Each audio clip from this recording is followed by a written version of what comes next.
You're listening to KYRS, Medical Lake, Spokane, 88.1, 92.3 FM. It's 3 o'clock Wednesday afternoon. That means it's time for Long Waves with Gary Krug.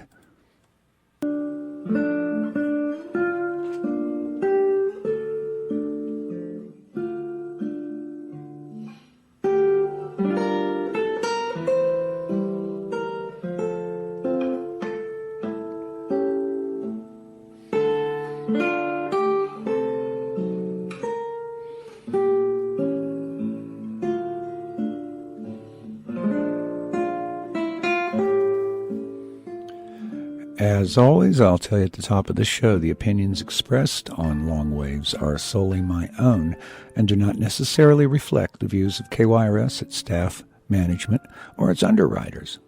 And thank you for joining me today. Still on the road to throwing off that nasty cold from Christmas.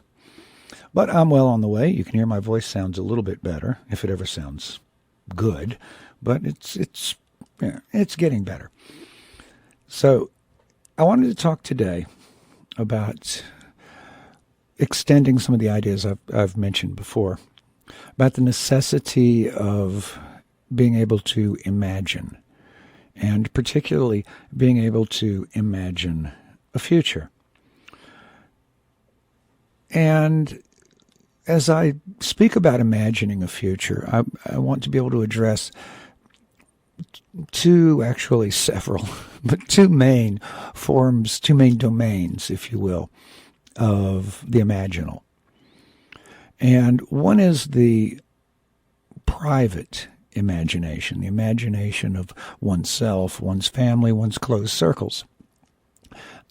The other imagination is the imagination of the public realm, imagining a public world wherein people imagine together and they share expectations and hopes and work toward common purposes. So why is this even so hard to do? Why is this even so hard to do? I mean, it seems like it should be fairly simple that we should be able to imagine together a collective dream of where we're going. But when we look around, we don't see much of a public imagination.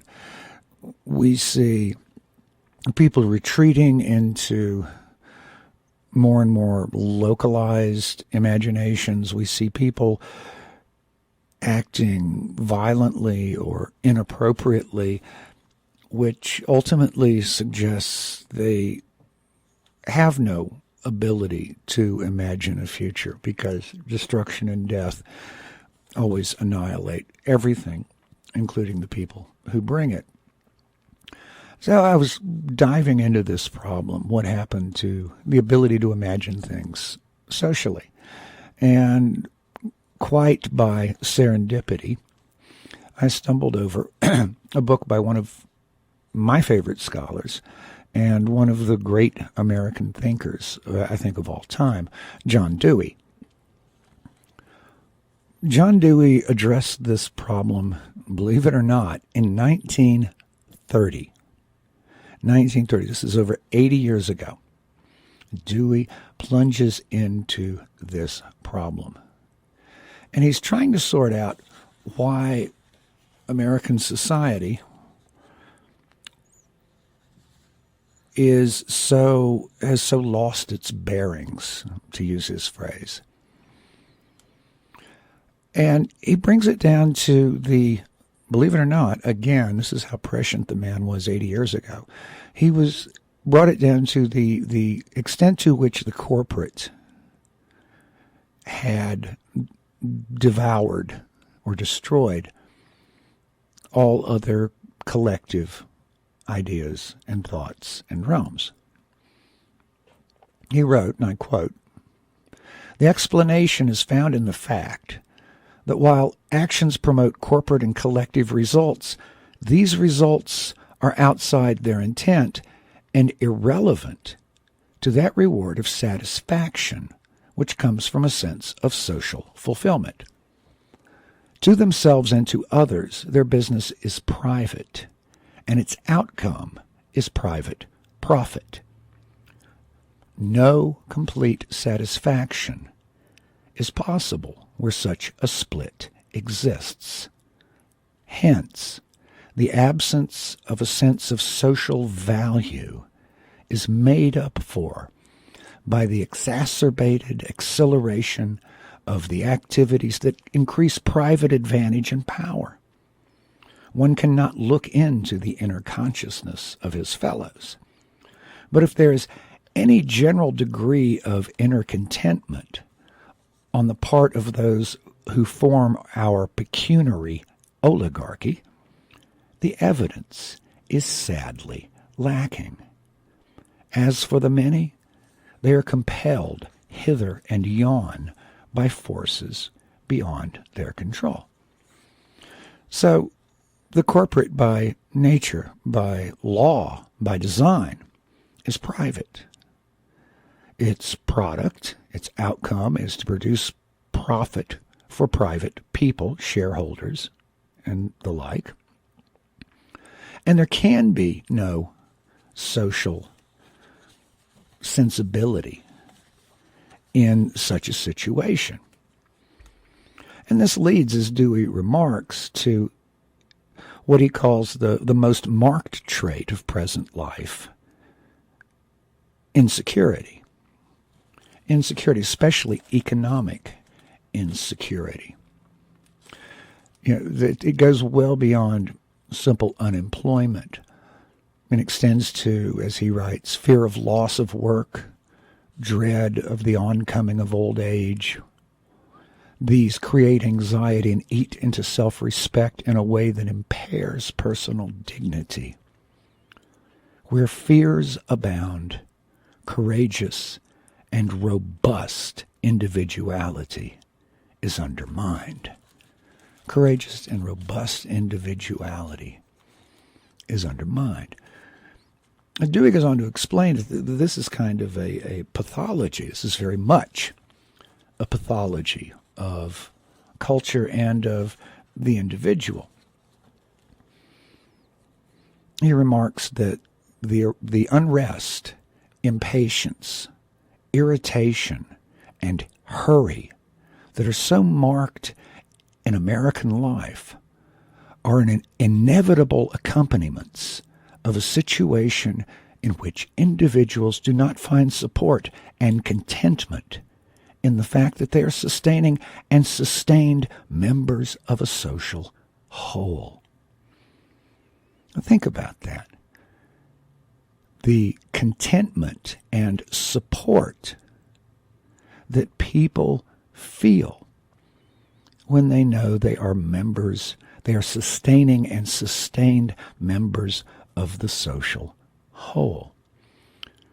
But instead we have all this rushing about, and frantic consumption, and all of these sorts of things.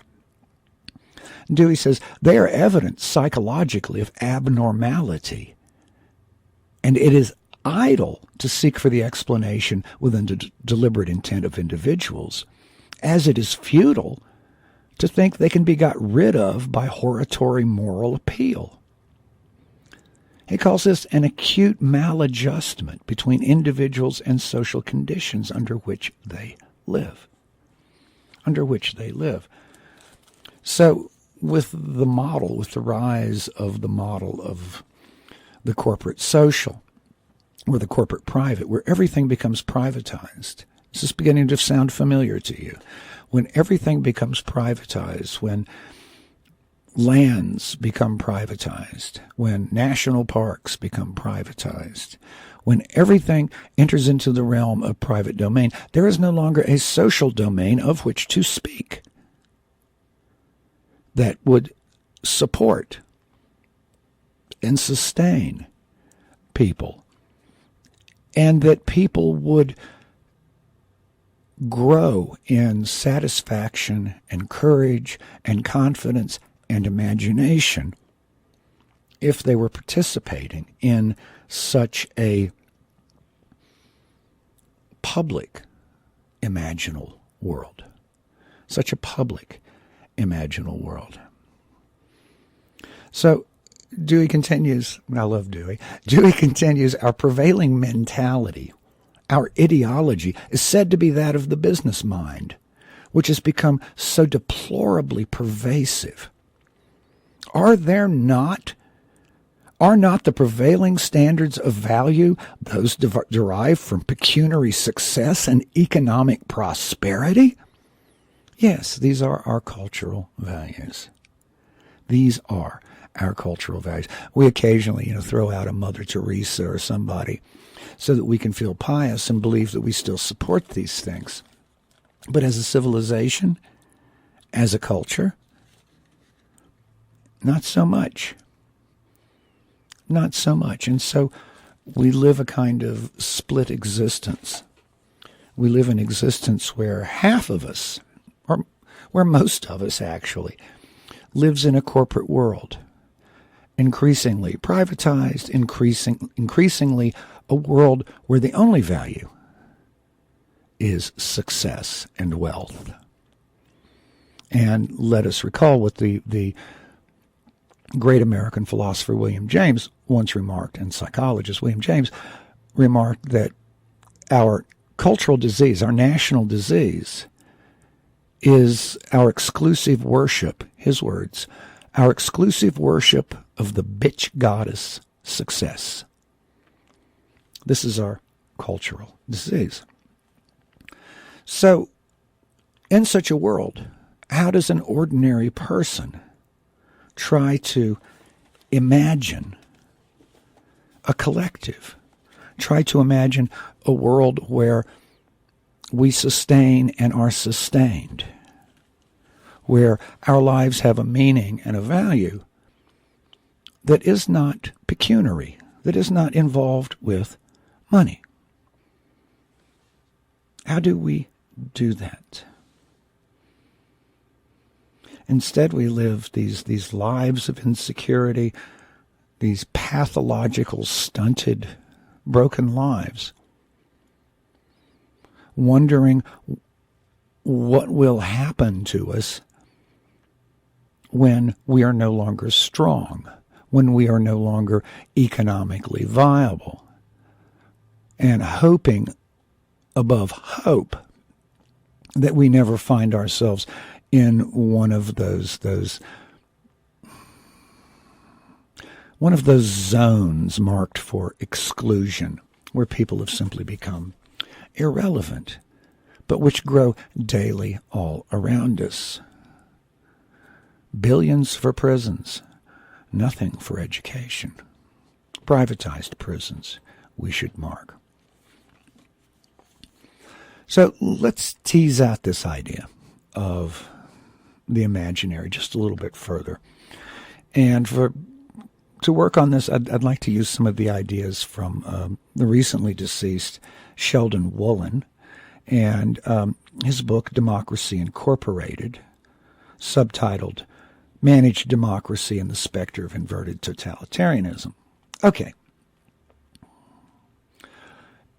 He points out that the idea of an imaginary has, I'm quoting now, has special relevance to a society where continuous technological advances encourage elaborate fantasies of individual prowess, eternal youthfulness, beauty through surgery, action measured in nanoseconds, a dream-laden culture of ever-expanding control and possibility, whose denizens are prone to fantasies because the vast majority have imagination but little scientific knowledge. And that's a bit what the technological corporate world has created for us.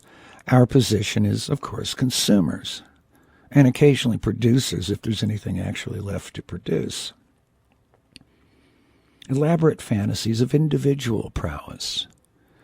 It's funny, this individual prowess, individual success thing that we've turned into such a fetish in the United States. A surprising number of cultures around the world, even some that are terribly corporate, excuse me, still have an idea of the group is more important than the individual. The group is more important than the individual. Now, this is being undermined as I speak by corporate culture, but in Japan, there is the saying that a protruding nail gets hammered down. You don't want to be the protruding nail. In Australia, they talk about the tall poppy syndrome. You don't want to be the tall poppy, the poppy that sticks up. Tall poppies get cut. You want to be like all of the other poppies. You're working for the group. And you don't see this same kind of lunatic, intense worship of the individual. So having the imaginary of the corporate individual versus other kind of individuals, having that in mind, let's talk about another couple of imaginaries. Woolen wants to contrast two types of imaginary. One he calls the power imaginary, and the other the constitutional imaginary. And he says, well, I shall treat them as cohabiting uneasily.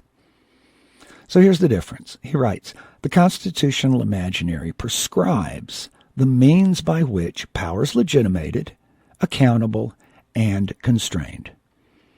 Examples, popular elections, legal authorization. It emphasizes stability and limits.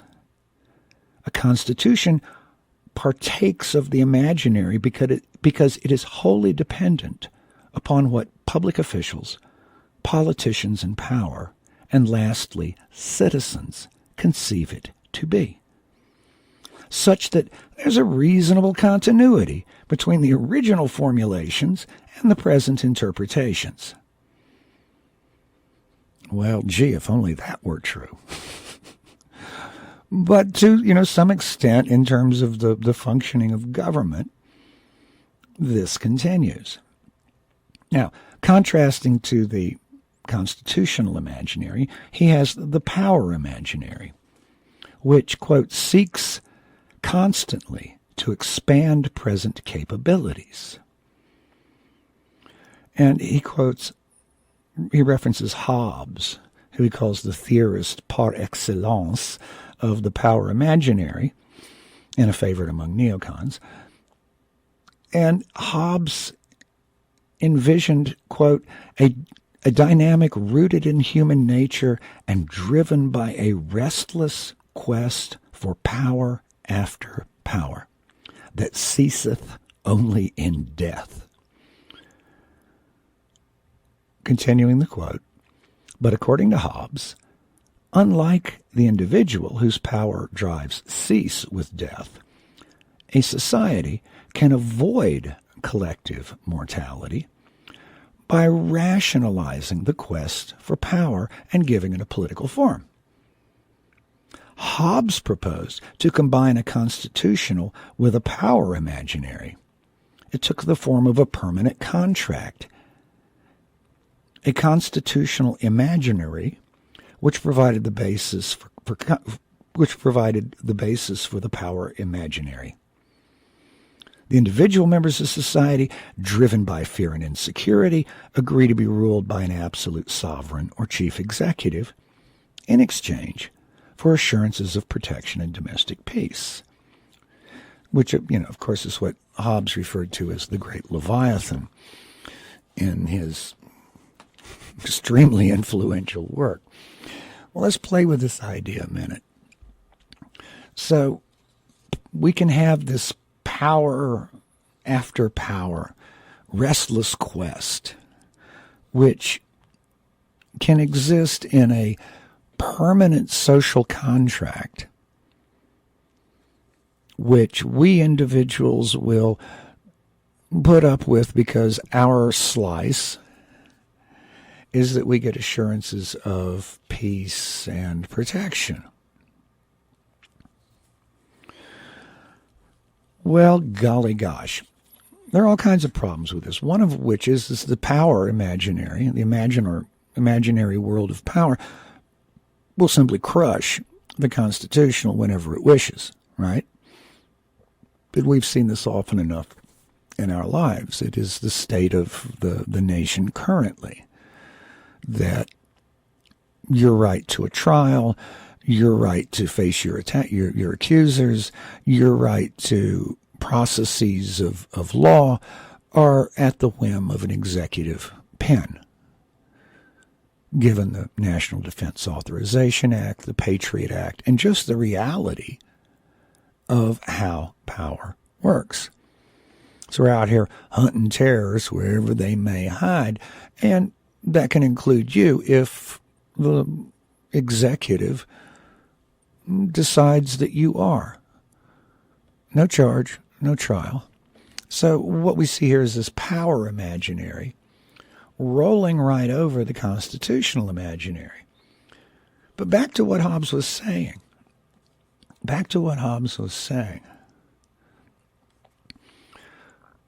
His society imagines a world where you and I are motivated by fear and insecurity, which are precisely the conditions that corporatism creates. Precisely. So in a sense, we have Hobbes' Leviathan strolling like Godzilla down the main streets of America, destroying everything human, destroying everything social, every act of an imaginary social world. And we're left to pick up the pieces without any real opportunity to change this.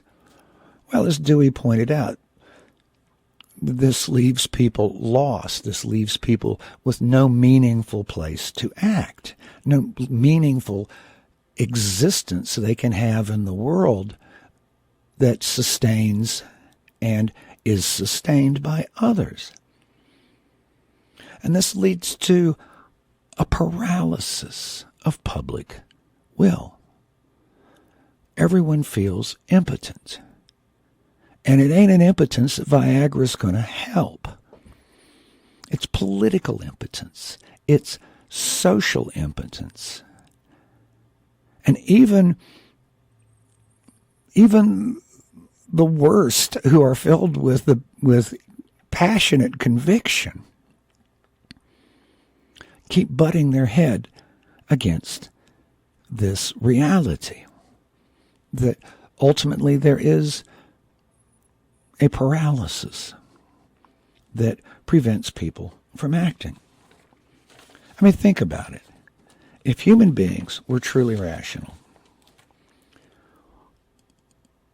what issues would we be addressing right now?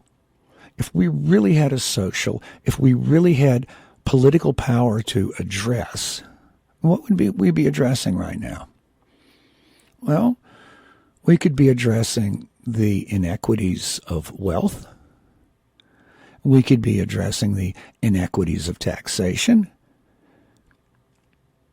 We could be addressing these sacrifice zones where instead of rebuilding, retraining, educating, helping, instead of doing those sustaining sorts of things, we write people off.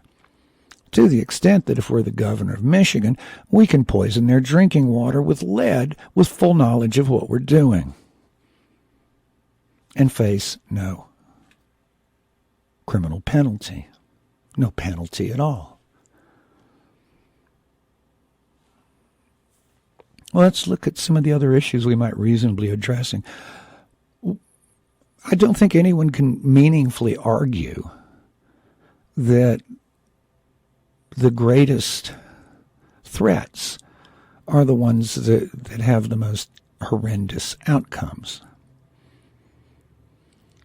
And we could think of a few things in this category, some of which are eminently preventable, others of which maybe not so much.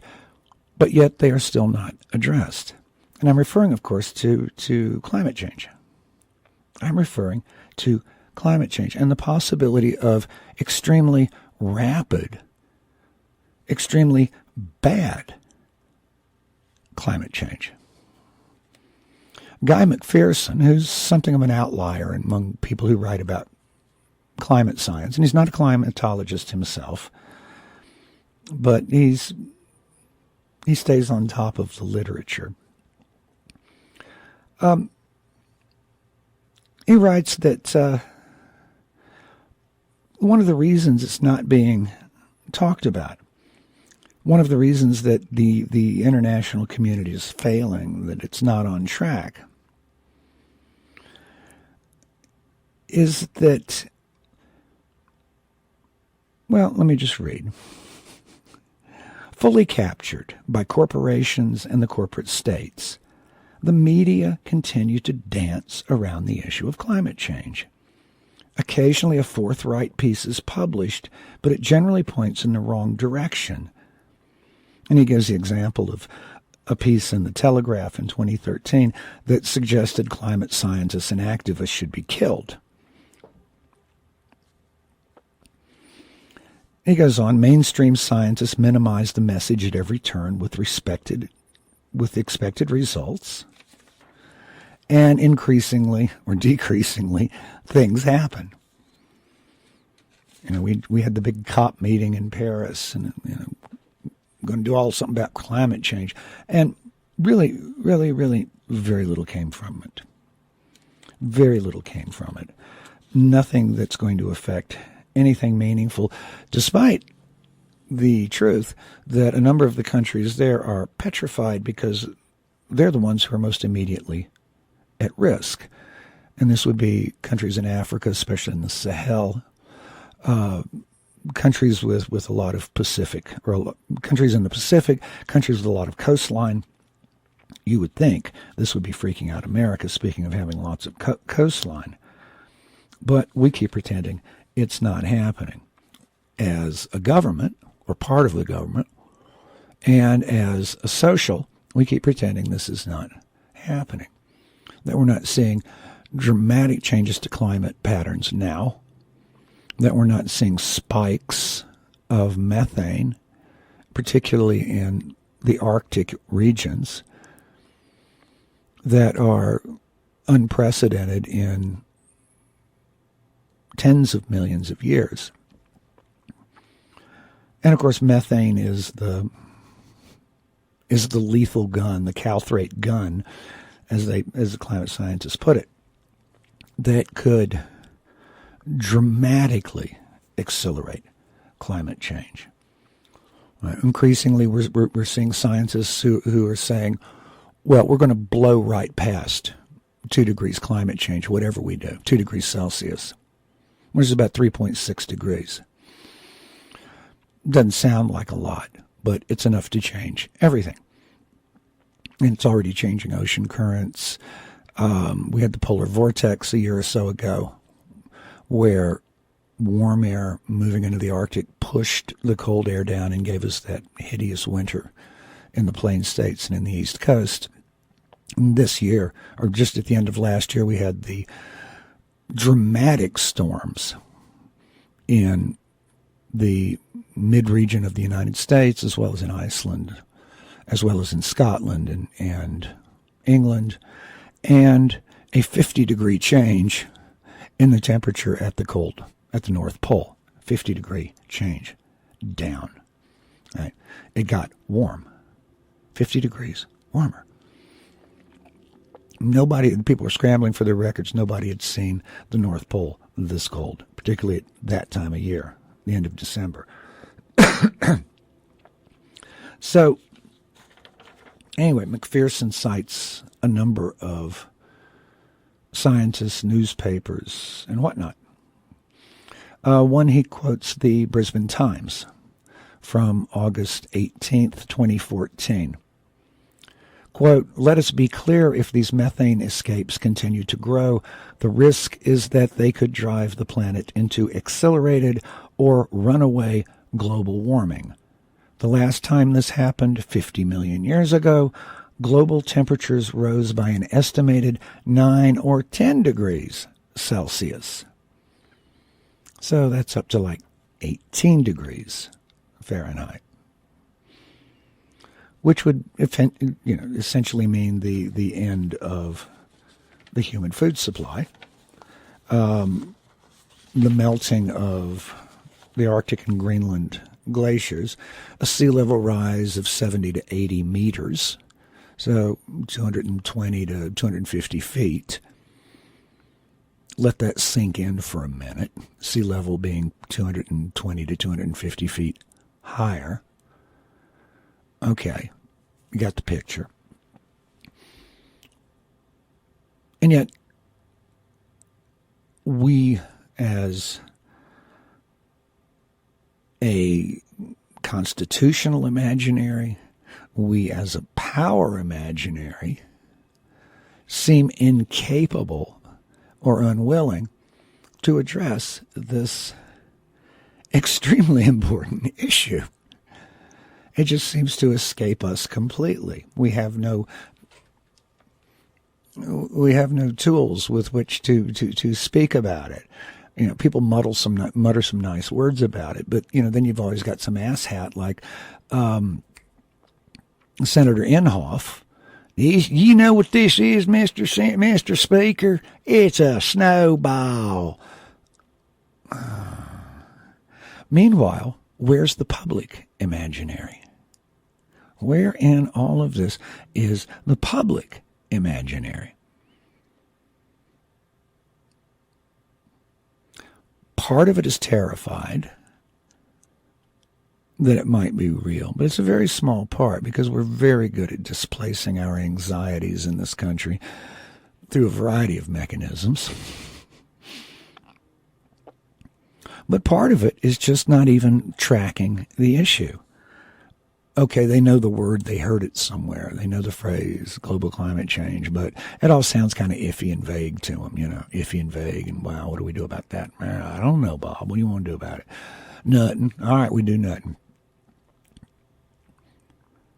And yet, it is a compelling problem. But think, if in the back of our heads, in the back of our mind, in some kind of imaginal space that I haven't given a word to yet, there is this idea of horrific climate change, utterly transforming, if not destroying, human society and human beings.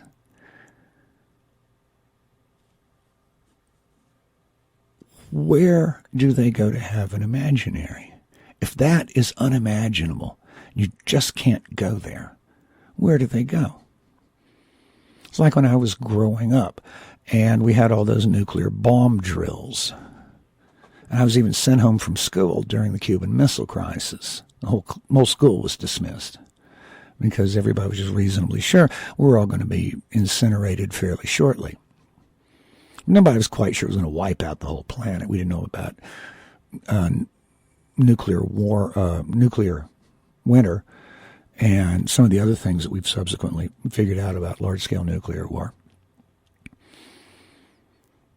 But that was also the period of this great interning in America, where people focused on their families. That was the era of the suburbs. That was the era of really the launching points of consumerism, the launching points of this creation of an imaginal space right here. I'm just going to sit right here. I'm going to have children. I'm going to plan for their future. This is the imaginal space we've forced ourselves into. It's all very personal. There's nothing social about it, except as it can be shared through particular points of intersection of these personals.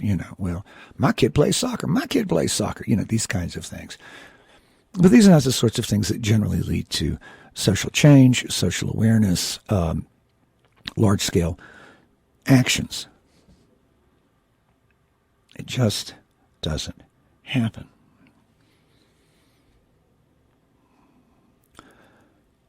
And there's no encouragement outside to do it.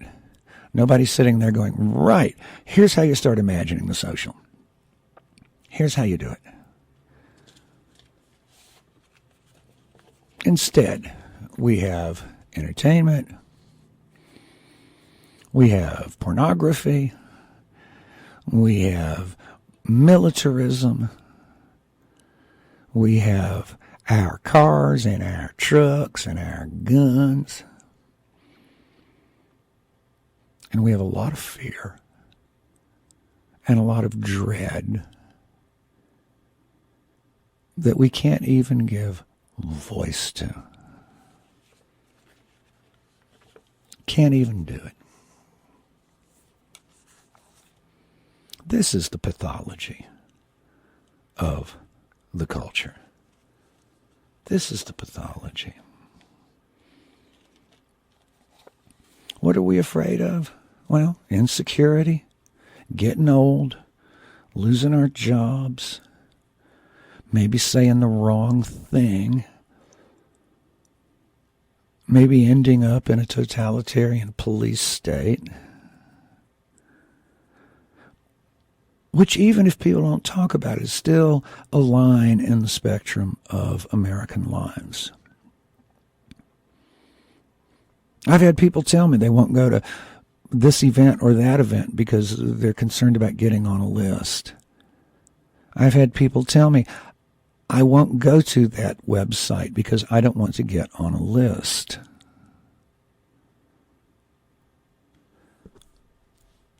And that's only because I was pushing them toward it, right? That it would even come up. Otherwise, it wouldn't. It would automatically be screened out of consciousness. It would already be eliminated from thought. Now, it is curious that for most of literate human history, there have been these mechanisms,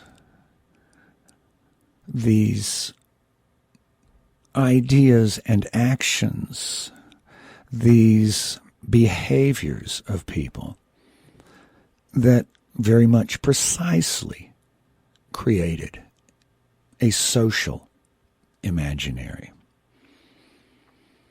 Think of the humanities. Think of art, literature,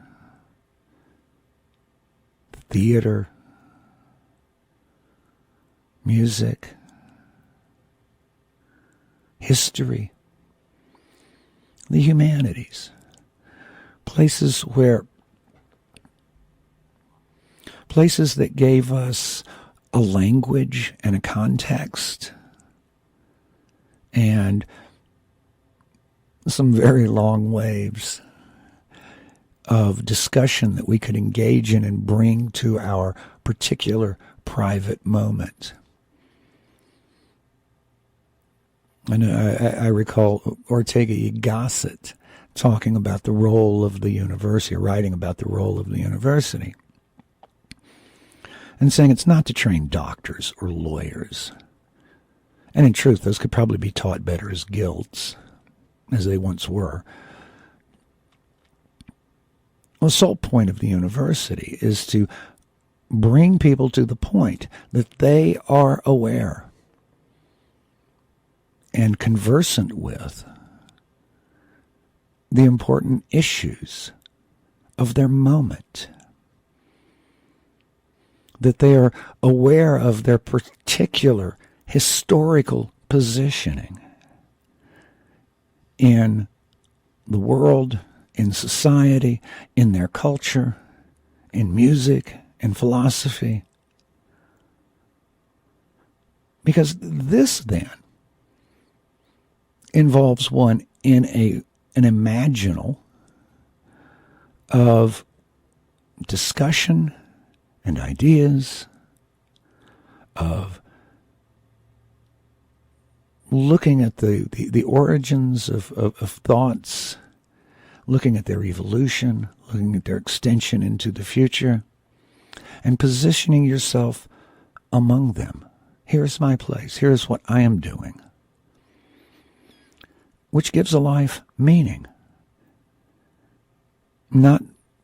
It's not the solus ipse of this is what I know, Billy.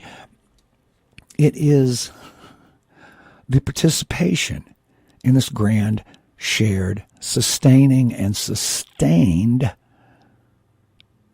social imaginal. And the only ones we still have left, as Chris Hedges wrote, have been corrupted or relegated to the margins. He says, we've surrendered judgment for prejudice, created a binary universe of good and evil. He says we have the discernment of Polyphemus, the great blinded giant of the Odyssey. And it does create a world of it does facilitate the absence of all of these, of this other imaginal, this imaginal of human ideas being shared and expanded and critiqued and added to and altered and sometimes thrown out and replaced with other ideas. This is the beginning of imagining a shared social realm. This is the beginning of imagining community. Because historically, these sorts of things, what Harold Innis would have called time-binding activities, activities that transmit meaning across time, these are exactly the sorts of things that create this liminal space in our minds and between our minds into which we can cast and build an imaginal, a social imaginary. And from this social imaginary emerges community, because it already is communal. It already is sharing. It already is giving. It already is sustaining. And it already is sustained simply in the doing, simply in the reading, the thinking, the talking, the meeting, the arguing, simply in breathing life like Ezekiel into the dry bones, breathing life into the imaginary of the humanities, of the intellectual, bringing back our virtues.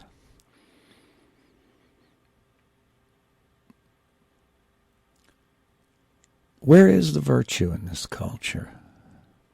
Where? What are the words that speak to virtue? And I don't mean some, crazy abstract purity ring nonsense. I mean something else altogether. Civic virtues, social virtues, virtue of the individual. Not isolated, but the virtue of the individual in the social whole, in the social domain. The responsibility of one to another. Well, it's not on TV. It's not on the movie screens. It's not in video games. Where then is it? It does still live in some good churches. I have seen that. And it lives in some small groups of interesting people. I have seen that. But it is like watching the last herd of a species on the verge of becoming extinct.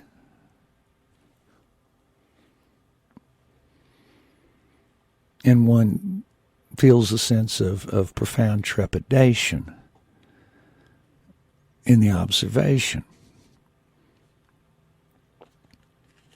But hell, look at our politics. Nowhere in the politics is there even, a constitutional imaginal. It's all power. It's all power. Nowhere does anyone speak of rebuilding humanity itself. I mean, there's a reason we call the humanities the humanities. It is humanity itself. It is the wisdom of ages, the arguments that never go away. And being involved with that, as I said before, as Senor Ortega y Gasset wrote, positioning oneself consciously in history and philosophy and humanity is really the one thing that gives life meaning. The one thing that gives life meaning. Otherwise, what are you doing? So, this is the imaginary that's missing. And the people who speak the critiques of contemporary culture that point out what's missing. I think of people like, Chris Hedges, or like Henry Giroux, or like the late Sheldon Woolen, or like the late John Dewey, or John Ralston Saul, the people who have the vision and the depth and the historical longitude to bring into being, to bring into consciousness, to bring into discussion those things that are necessary for self-knowledge and wisdom, for self-examination and growth and transformation, for critique of the culture and action to change it.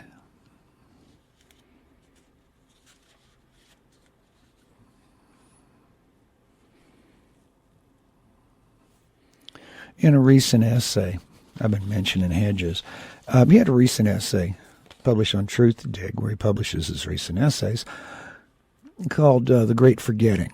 And this was January 10th, I believe, of this year. But he ends by quoting T.S. Eliot in his address to the Virgil Society in 1944. He gave a talk called What is a Classic?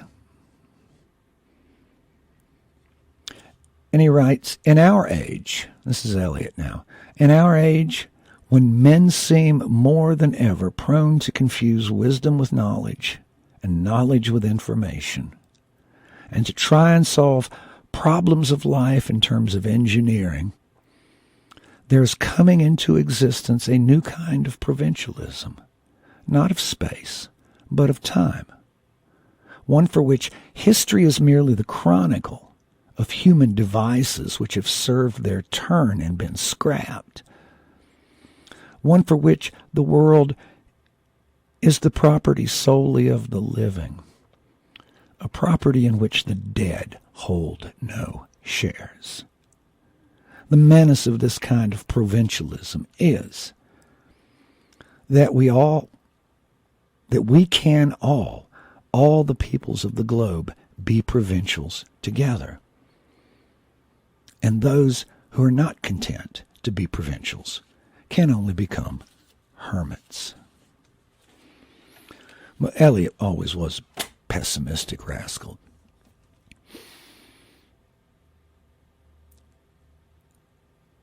because I think it's still possible to create these spaces. My social imaginal sees university professors, school teachers, working among the community, supporting and being supported, sustaining and being sustained by the community. I see intellectuals and artists and community creating spaces, beginning conversations, sharing ideas. It'll take a little nuts and bolts work, but it's already starting to happen. What we need are a critical mass of people who want to hear it, who want to have these discussions, who want to gain access to this conversation and participate in the imagination of the social.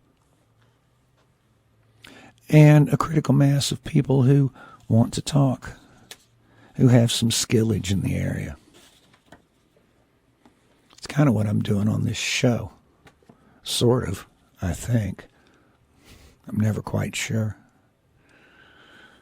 Trying to create a sense of an imagine. I'm trying to sit here and stare out my window in downtown Spokane and analyze what's in front of me and try to imagine how it could look and how it might yet look, with a lot of help from a lot of folks, a lot of you out there. This concludes today's show. Thank you so much for listening. This has been Long Waves Radio with Gary Krug, and I'm broadcasting every Wednesday at 3 o'clock. You can find podcasts of most of the shows on YouTube. Search for Long Waves Radio in quotes. You'll turn it right over. You can find me on Facebook, Long Waves Radio. You can email longwaves@kyrs.org. And before I get out of here, I would like to remind you that if you have an old car, truck, or boat lying around you'd really like to get rid of, or you just want to help us out, and we'll take a new car, I don't care. We don't care. You can donate your car, truck, or boat. It's really, really easy. You pick up your phone, you call toll-free 855-KYRS-CAR, 855-597-7227. We'll arrange a free pickup. They'll come get your car. You sign the title. You get a nice tax deduction. We get a little money to keep the radio station running. And while you're at it, you should also become a member of KYRS. Become a sustaining member. Again, thank you for listening. I'll be back next week with another show. And you are listening to KYRS, Medical Lake Spokane, 88.1, 92.3. Until next week, let's imagine. Bye-bye.